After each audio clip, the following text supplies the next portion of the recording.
मनुष्य की कीमत। लोहे की दुकान में अपने पिता के साथ काम कर रहे एक बालक ने अचानक ही अपने पिता से पूछा, पिताजी, इस दुनिया में मनुष्य की क्या कीमत होती है? पिताजी एक छोटे से बच्चे से ऐसा गंभीर सवाल सुनकर हैरान रह गए।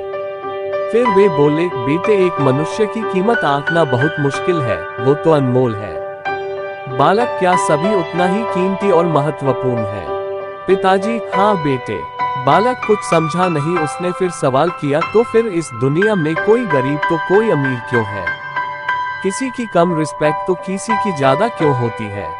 सवाल सुनकर पिताजी कुछ देर तक शांत रहे और फिर बालक से स्टोर रूम में पड़ा एक लोहे का रॉड लाने को कहा। रॉड लाते ही पिताजी ने पूछा, इसकी क्या कीमत होगी? बालक, 200 रुपए।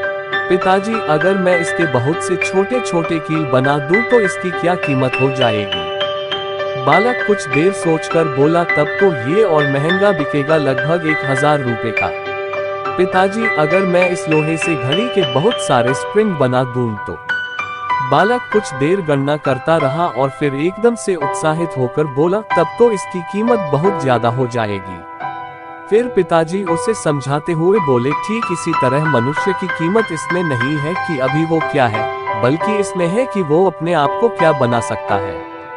बालक अपने पिता की बात समझ चुका था। फ्रेंड्स, अक्सर हम अपनी सही कीमत आंकने में गलती कर देते हैं।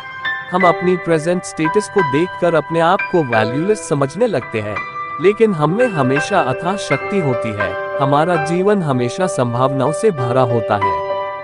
हमारी जीवन में कई बार स्थितियां अच्छी नहीं होती है, पर इससे हमारी वैल्यू कम नहीं होती है। मनुष्य के रूप में हमारा जन्म इस दुनिया में हुआ है, इसका मतलब है हम बहुत स्पेशल और इम्पोर्टेंट हैं। हमें हमेशा अपने आप को इम्प्रूव करते रहना चाहिए और अपनी सही कीमत प्राप्त करने की दिशा में बढ़ते रहना चाहिए।